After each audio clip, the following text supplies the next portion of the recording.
The stars had always called to humanity. For 300 years, they had answered that call. They built ships that crossed the darkness between worlds. They made homes on planets that had never known human footsteps. 12 star systems now carried the flag of United Earth, and still humanity reached further into the unknown. Ambassador stood alone in the observation deck of Earth's main diplomatic station. The station floated at the edge of human space, a massive structure of metal and glass that looked out at the endless black. She was a small woman with gray streaks in her black hair and eyes that had seen too many difficult negotiations. Behind her, the door opened with a soft hiss. Fleet Admiral walked in. He was tall and broad, with the rigid posture of a man who had spent his life in military service. His face rarely showed emotion, but today could see something in his eyes. Concern, perhaps, or anger. "You received it too," she said. "It was not a question." Nodded and handed her a data tablet. The message came through every channel simultaneously. They wanted to make sure we could not ignore it. Read the words on the screen. The message came from the Galactic Council, a coalition of 47 alien species that controlled most of the known galaxy. For 3 centuries, they had watched humanity from a distance. They had sent no greeting, no warning, no contact of any kind. Humanity had known they existed only through intercepted signals and distant observations. Now finally they had spoken. "They are inviting us to join them," said slowly. "Full membership in the Galactic Council, voting rights, access to their technology and trade networks." "Keep reading," said. Scrolled down. Her expression did not change, but her grip on the tablet tightened until her knuckles turned white. The invitation came with conditions. Humanity would surrender control of its military fleet to Council oversight. All human research and technology would be shared with Council species.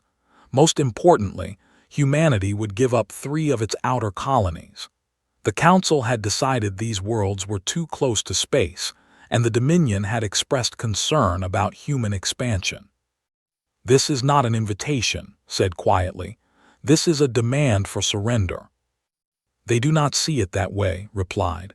"To them we are children, new to the stars. They believe they are offering us a gift." Set the tablet down on the window ledge. Outside, a human cargo ship passed slowly by, its lights blinking against the darkness. Somewhere on that ship were families traveling between worlds, workers seeking new opportunities, children who had never known a time when humanity was bound to a single planet. "What do you think we should do?" she asked. Was silent for a long moment. When he spoke, his voice was hard. "I think we should tell them exactly where they can put their invitation." Almost smiled. "That is not very diplomatic." "No," agreed, "but it is honest." The message was forwarded to Earth within the hour. President, a calm man with a reputation for careful thinking, called an emergency session of the United Earth Council. Representatives from all 12 colonies attended through secure communication links. The debate was fierce and lasted 6 days.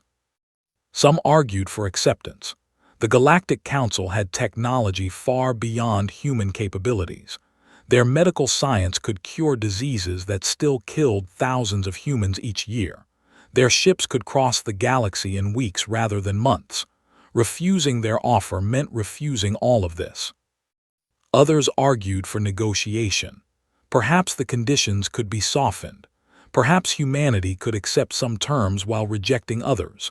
Diplomacy was about compromise after all. But a third group grew louder as the days passed. These were the ones who had read the history books. They remembered what happened when powerful nations offered protection to weaker ones. They remembered treaties that promised partnership but delivered chains. They remembered that gifts from the powerful always came with hidden costs. Secretary of Defense spoke on the 5th day.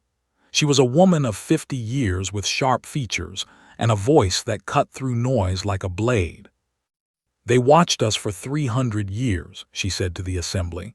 300 years of silence. They saw us struggle, they saw us fail. They saw us lose ships to accidents and colonies to disasters. They could have helped us at any time. They chose not to. She paused to let her words settle. Now, when we are finally strong enough to be useful to them, they offer us membership. But look at their terms. They do not want partners. They want servants. They want our ships under their command, our knowledge in their hands, and our people pushed back from worlds we built with our own blood and sacrifice. The room was silent.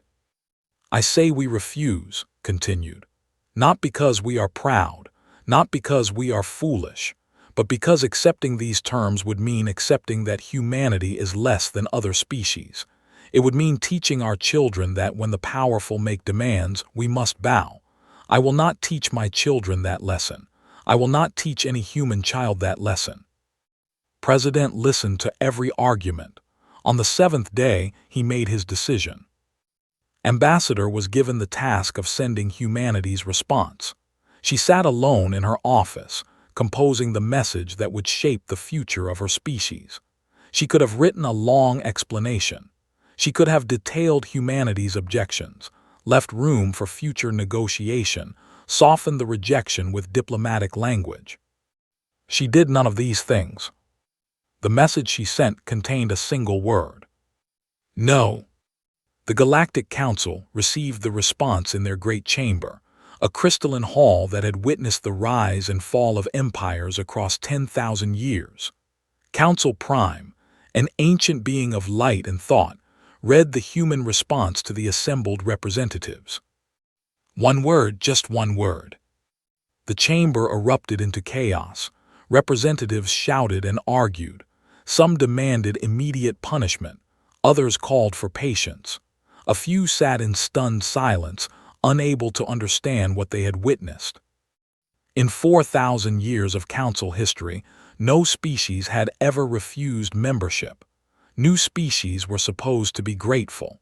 They were supposed to recognize the honor being offered to them. They were supposed to understand their place in the galactic order. Humanity had done none of these things. And somewhere on the edge of human space, Ambassador watched the stars and waited for whatever would come next. The Council did not wait long to show humanity the price of refusal. Within one standard week, trade embargoes went into effect across all Council space. Human ships were turned away from alien ports. Contracts worth billions of credits were canceled without warning. Communication channels that had just begun to open were slammed shut.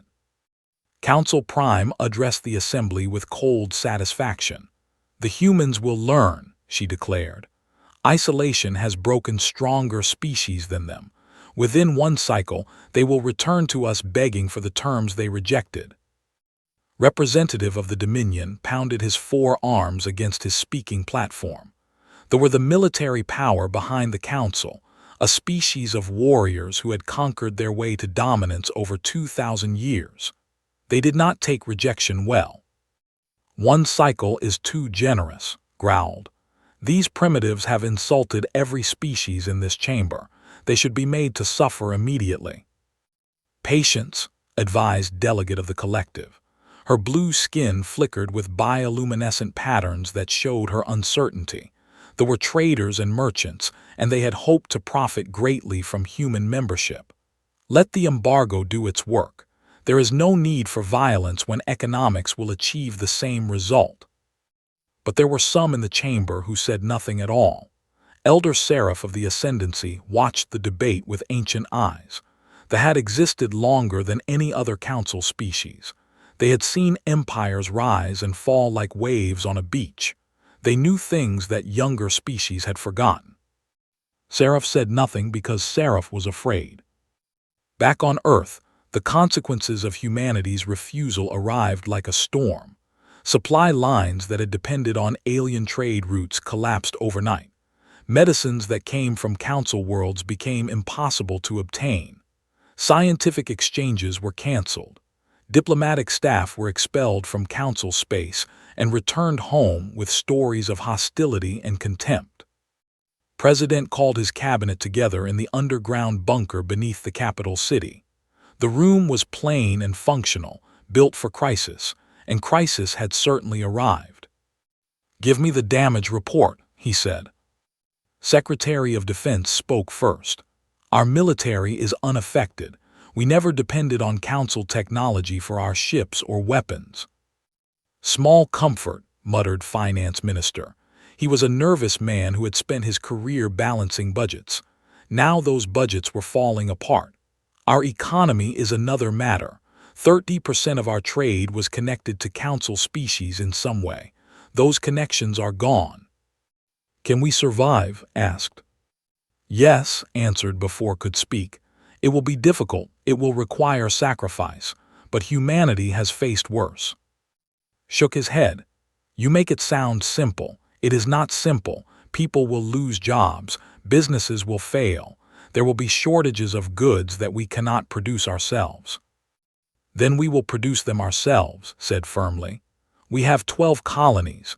We have resources spread across 12 star systems. Everything we need exists within our own territory. We simply need to reorganize." The debate continued for hours. In the end, President made a decision that would shape humanity's future. "We will not beg," he announced. "We will not negotiate from weakness. We will turn inward and build something new. When the Council finally realizes their mistake, they will find that we no longer need them at all." The transformation began immediately. Trade routes between human colonies were expanded and strengthened. Factories that had produced goods for export were converted to serve human needs. Research facilities that had focused on alien technology were redirected toward human innovation. Admiral oversaw the military restructuring. Within months, the scattered human fleet was reorganized into a unified defense force. Shipyards that had built cargo vessels began producing warships. Training academies doubled their enrollment. "The Council expects us to collapse," told his officers during a strategy meeting. "They believe we are too weak, too dependent, too young to survive without their guidance. We will prove them wrong." Ambassador found herself with nothing to do. There was no one to negotiate with, no diplomatic channels to maintain. She spent her days reading intelligence reports and watching the border for signs of Council movement.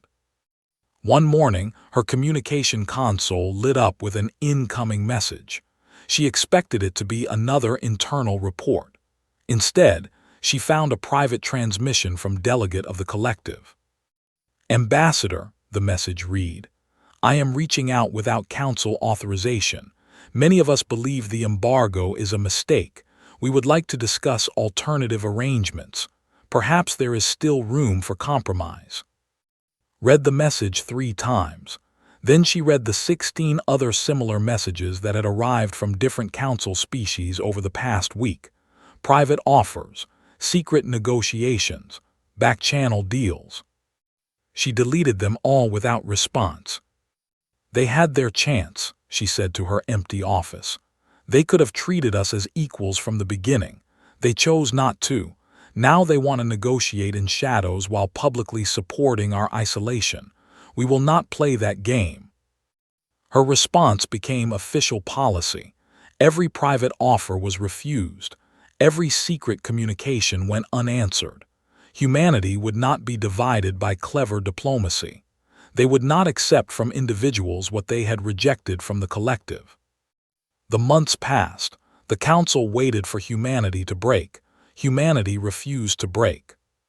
Instead, something unexpected happened. The 12 colonies, once loosely connected by trade and politics, became unified in ways they had never been before. Shared hardship created shared purpose.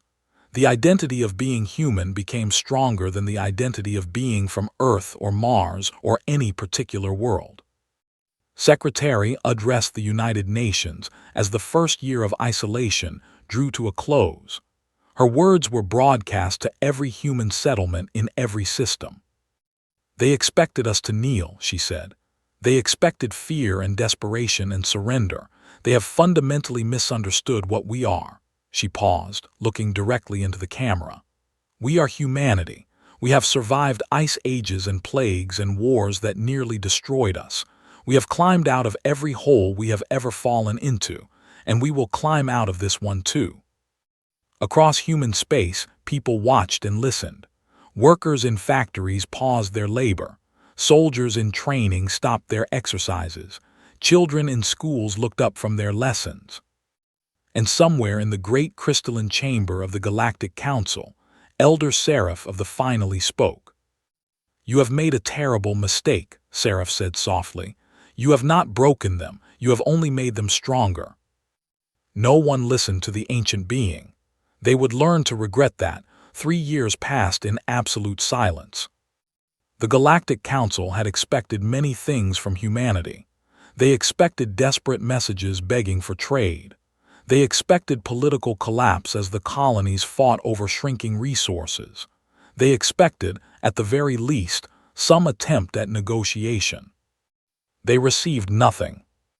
Human space had become a black hole of information. No signals came out. No ships crossed the border. The communication channels remained empty, filled only with static and silence. It was as if humanity had simply ceased to exist. But the Council knew they had not ceased to exist. Their spy satellites, positioned carefully along the border, showed that human space was more active than ever. Ships moved constantly between colonies. Construction projects lit up the darkness around a dozen worlds. Something was happening behind that wall of silence. Something that made the Council very nervous. Intelligence Chief sat in his office on Earth, reviewing the latest reports. He was a quiet man with eyes that noticed everything and a mind that forgot nothing. His job was to watch the Watchers, to know what the Council was planning before they planned it. "They are moving ships to the border," he told President during their weekly meeting.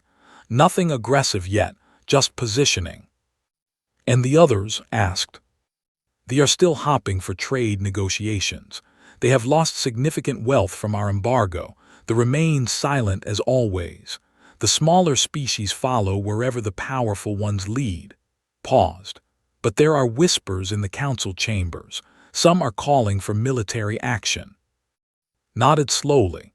He had aged in the past 3 years.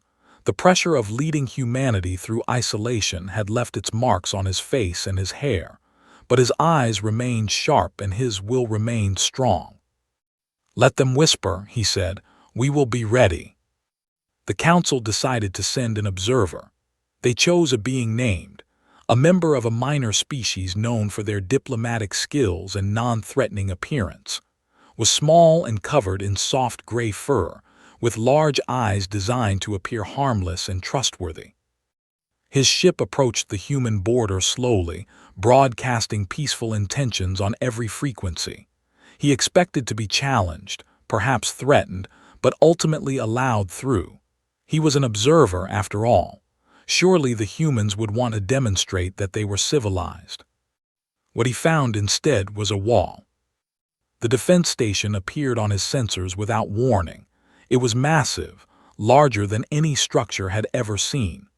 Weapons platforms covered its surface like scales on a fish. Behind it, he could detect dozens more stations stretching along the border in both directions. A human face appeared on his communication screen. The officer was young, with short black hair and cold eyes. Her name tag identified her as Captain. "You are not welcome here," she said without greeting or introduction. Tried to appear friendly. "I carry a message from the Galactic Council. They wish to discuss a renewal of diplomatic relations. They believe that perhaps there has been a misunderstanding." "There has been no misunderstanding. Surely we can find common ground," continued. "The Council is prepared to offer modified terms. Some of the original conditions could be removed. There is room for negotiation." Captain's expression did not change. "We have received 19 similar offers during this cycle. Our answer to all of them has been the same, and our answer to you is also the same. No." "But why?" asked, genuinely confused. "What do you hope to gain from this isolation? The Council can offer you so much." For the first time, something shifted in the captain's eyes. It might have been anger, It might have been contempt, could not tell. "You ask what we hope to gain," said slowly. "That is the wrong question.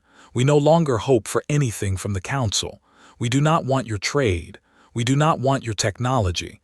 We do not want your approval or your recognition." "Then what do you want?" "To be left alone." The captain leaned forward slightly. "The Council had 300 years to approach us with respect, 300 years to offer partnership instead of demands. You chose to watch us struggle from a distance, and when we finally became useful, you offered us chains wrapped in pretty words." Started to speak but continued. "We do not forget. Humans have long memories. We remember every species that helped us during our early years. There were none.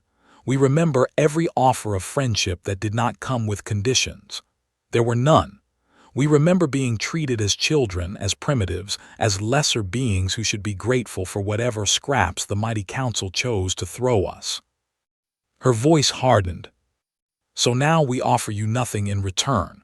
No trade, no communication, no acknowledgement. The diplomatic door is closed, observer.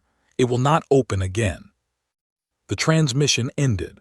Sat alone in his small ship, staring at the massive defense station, understanding for the first time how badly the Council had miscalculated.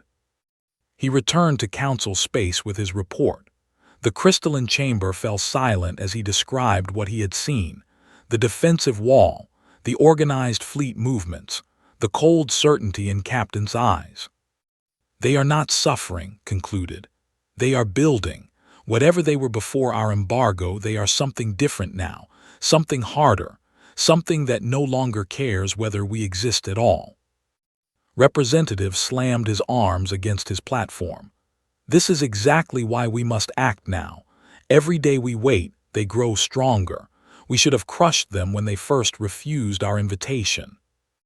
"And if we attack," asked Delegate, "what then? They have clearly prepared for exactly that possibility." "We are the Dominion," roared. "We have conquered 100 worlds. These humans are nothing compared to our might." Elder Seraph finally rose to speak. The ancient moved slowly to the center of the chamber, commanding attention through presence alone. "I have watched 10,000 species across 1,000,000 years," Seraph said quietly. "Most, when faced with overwhelming force, choose survival. They submit or they flee. They accept lesser positions in exchange for continued existence." The elder paused. "Humanity will do neither." "You give them too much credit," sneered. "No," Seraph replied. "You give them too little. You see their youth and assume weakness. You see their small territory and assume vulnerability. But I see something else. I see a species that would rather die than kneel. I see a species that has turned your punishment into their strength. And I see a species that is no longer afraid of you." The chamber fell silent. "Be very careful," Seraph warned. "The door they have closed may never open again, and what waits behind that door may be far worse than anything you can imagine." But was not listening. He was already planning his invasion. The Galactic Council was breaking apart. For 4,000 years, the Council had maintained unity through shared purpose and careful compromise. Different species had different goals, different values, different ways of seeing the universe. But they had always found ways to work together. They had always found common ground. Humanity had destroyed that unity without firing a single shot. The Dominion demanded war. Representatives spoke daily about human arrogance and the need for punishment. His species had built its entire identity around military strength. They could not accept that a young species had refused them and survived. The collective wanted peace. Their economy had suffered terribly from the loss of potential human trade. Delegate argued constantly for renewed negotiations, for compromise, for anything that might open the door that humanity had slammed shut. The smaller species watched nervously from the sides. They had joined the Council for protection and prosperity. Now they saw the great powers arguing while a new threat grew stronger every day. Some began to wonder if they had chosen the wrong side. And the said nothing at all. Elder Seraph had given one warning: the ancient species would not give another. Council Prime struggled to hold everything together. She had ruled for 3 centuries, guiding the council through countless challenges, but she had never faced anything like this. Every decision she made seemed to make things worse. "We cannot continue like this," she said during a private meeting with her closest advisors. "The humans are not the threat. Our own divisions are the threat." "Then let me end it," replied. He had forced his way into the meeting, as he forced his way into everything these days. "Give me authorization for a military response. One decisive strike. The humans will see the power of the council and finally understand their place." "And if they do not surrender?" asked. "Then we will destroy them. Better a destroyed species than a defiant one." Looked at the commander with something close to despair.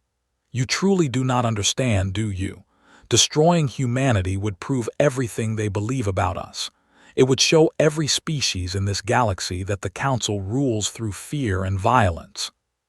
"Fear and violence work," said simply. "They have always worked." On Earth, Intelligence Chief tracked every movement in Council space. His network of spies and sensors had grown tremendously during the years of isolation. Humanity might not communicate with the Council, but they certainly watched them. "They are assembling a fleet," he reported to the Defense Council. 600 warships, support vessels, troop transports. This is not a show of force. This is preparation for invasion." Admiral studied the tactical displays. He had spent 3 years preparing for exactly this moment. Every ship, every station, every weapon had been designed with one purpose in mind. "Their technology is still superior to ours in many ways," he admitted. "Their ships are faster, their weapons hit harder, but we have something they do not." "What?" asked Commander Minu, a young officer who had risen quickly through the ranks. "Knowledge of what we are fighting for." Pulled up images of human colonies, families in parks, children in schools, workers building new homes on new worlds. "The fight because they want conquest. We fight because we want survival. History has shown which motivation produces better soldiers." Secretary entered the room. She had aged as well during the years of crisis, but her eyes remained fierce and her voice remained strong. "The President has made his decision," she announced. "We will not send warnings. We will not make threats. We will not give the Council any excuse to claim we started this conflict. If they want war, they must take the first step." "And when they do?" Minu asked. "Then we will teach them why humanity survived every challenge we have ever faced." Looked around the room at the officers who would lead humanity's defense. "We came from a world that tried to kill us. Ice ages, asteroids, diseases, predators. We should have died 100 times before we ever reached the stars, but we did not die. We adapted. We overcame. We survived." She walked to the window and looked out at the stars. "They think they know war. They have conquered species that surrendered at the first sign of trouble. They have never faced an enemy that would rather die than submit. They have never faced humanity." Across human space, the final preparations began. Factories that had been building civilian goods switched to military production. Citizens who had trained as volunteers joined the active fleet. Defense stations powered up weapons that had never been fired. Captain stood on the bridge of her patrol ship, watching the border she had guarded for 3 years. Somewhere out there, the fleet was gathering. Soon they would come. "Are you afraid?" asked her second officer, a young man named. Considered the question. "No," she finally said. "I was afraid 3 years ago when the Council first sent their invitation. I was afraid of what would happen if we refused. I was afraid of being alone in a hostile universe. And now I have seen what we can build when we stand together. Now I have seen that isolation made us stronger, not weaker. Now I know that whatever happens, humanity will face it as one." She smiled slightly. "Fear has no place in that knowledge." The fleet launched 1 week later. 600 warships crossed into the buffer zone between Council space and human territory. Commander stood on the bridge of his flagship, confident in his coming victory. "The humans will see our strength and surrender," he told his officers. "And if they do not, we will crush them. Either way, this insult to the Council ends today." His tactical officer looked uncertain. "Sir, our long-range scans are detecting multiple contacts at the human border." "Of course they are. A few patrol ships, perhaps some defense stations. Nothing that can stand against our fleet." "No, sir." The officer's voice trembled. "I am detecting thousands of contacts, and they are moving toward us." Felt the first cold touch of doubt. "That is impossible," he said. "The humans do not have that many ships." "With respect, sir, our intelligence on human capabilities is 3 years old, whatever they have been building during their isolation." The officer looked up with fear in his eyes. "They have built a lot of it." And in that moment, as the fleet finally saw what waited for them at the human border, the Council began to understand just how badly they had miscalculated. The human fleet emerged from the darkness like a wave. Commander stared at his tactical display in disbelief. Where he had expected a few hundred ships at most, he saw thousands. Warships of designs his intelligence officers had never recorded. Carriers launching fighter craft by the hundreds. Massive battle stations that dwarfed even capital ships. "This is impossible," he whispered. But it was not impossible. It was simply what humanity had been doing during 3 years of silence. While the Council debated and argued and waited for surrender, humans had worked.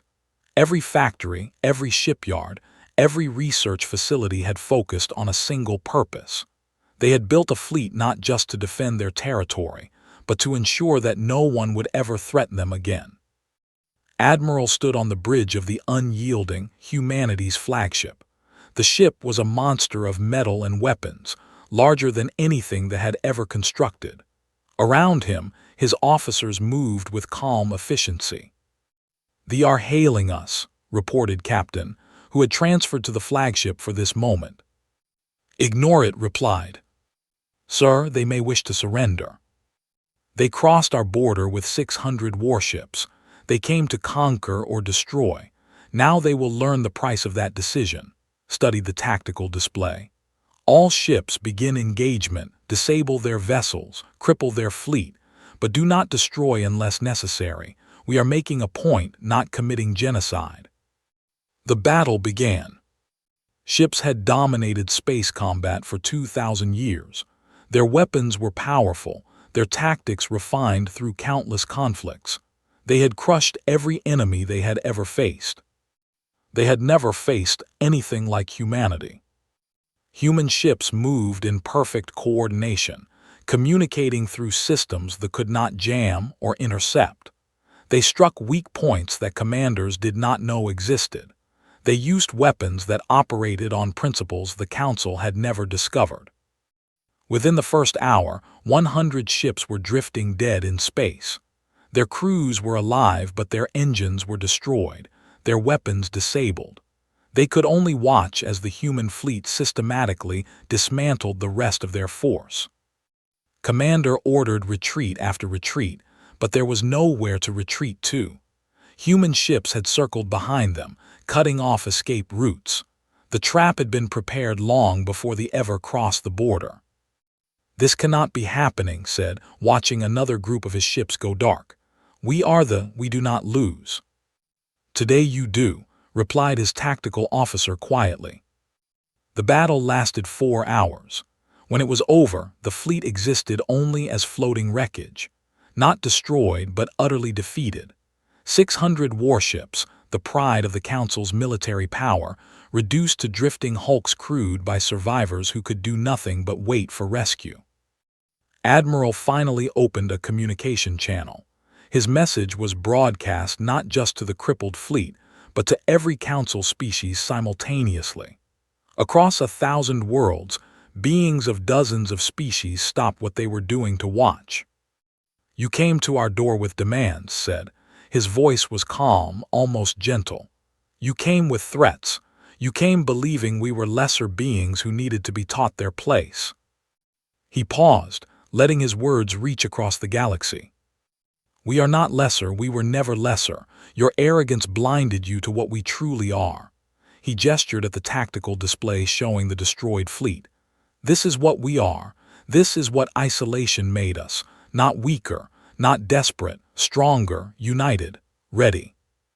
Council Prime appeared on a secondary channel, her light form flickering with distress. "Admiral, please, we can negotiate. We can find terms acceptable to both sides. This conflict benefits no one." "You misunderstand," replied. "We are not negotiating. We are informing you of a new reality." He leaned forward slightly. "Every diplomatic door between humanity and the Council is now permanently closed." "What does that mean?" asked. "It means we want nothing from you. Not your trade, not your technology, not your recognition or your approval. For 300 years you watched us and judged us unworthy of contact. For 3 years you tried to break us through isolation. Now you will see what we think of you." Ambassador stepped forward to stand beside the Admiral. She was old now, her hair fully gray, but her eyes still held the same steel they had held when she sent humanity's first refusal. "We wanted to be your partners," she said.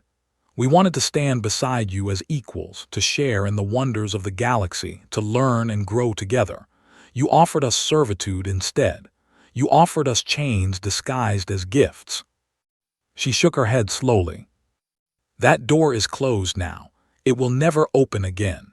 Humanity will chart its own course among the stars. We will find other species beyond your reach, beyond your control. We will build something new, something based on respect rather than domination." "And if we seek peace?" asked desperately. "Then stay in your space and we will stay in ours. Do not cross our borders. Do not send your diplomats. Do not contact us for any reason." His voice hardened. "You had your chance. You wasted it. There will not be another." The transmission ended. In the years that followed, humanity expanded in directions the Council had never explored. They found other species, young civilizations that had also been judged unworthy by the ancient powers. They built alliances based on mutual respect, trade agreements based on fair exchange, friendships based on genuine connection. The Council watched from a distance, forbidden from human space, their influence shrinking with each passing decade. Other species began to question why they had followed the old powers for so long. Some left the Council entirely, seeking better arrangements with the growing human alliance. Ambassador lived long enough to see the first joint settlement between humanity and their new allies. She stood on a balcony overlooking a city where beings of a dozen species lived and worked together, all as equals, all respected. "We did something impossible," she told Admiral, who had aged alongside her through all the years of change. "We refused the greatest power in the galaxy and survived." "We did more than survive," replied. "We showed them another way. The Council ruled through fear and control. We rule through nothing at all. Every species in our alliance chose to be here. Every partnership is genuine." "Is that why they are so afraid of us?" "Yes," smiled. "They understand now what we never truly threatened them with, not military defeat, not conquest, but something far more dangerous to empires built on control." "What is that?" "An alternative, a proof that their way is not the only way, a demonstration that species do not need to be dominated to work together." He looked out at the diverse city below. "They feared our ships and our weapons. They should have feared our ideas." Laughed, a sound still strong despite her years. "They wanted to teach us our place. Instead, we taught them theirs." Far away, in the crystalline chamber that had witnessed 4,000 years of Council rule, Elder Seraph of the watched the human transmission with ancient eyes. "I told you," Seraph said to the empty room. "I warned you what they were. I warned you what they would become." The chamber remained silent. The other representatives had stopped coming to meetings. The council was dying, slowly but surely, replaced by something new that grew stronger every day. Seraph watched a moment longer, then turned away. There was nothing more to say. Humanity had closed the door, and it would never open again. But perhaps, Seraph thought, that was not such a terrible thing. Perhaps the galaxy needed to learn that there was more than one way to reach for the stars. Perhaps humanity had taught them all a lesson worth learning. And somewhere in human space, on a world that had been built by human hands, Ambassador watched the sunset with her old friend and smiled. They had won not through conquest, not through destruction, but through something far more lasting. They had become free. The end.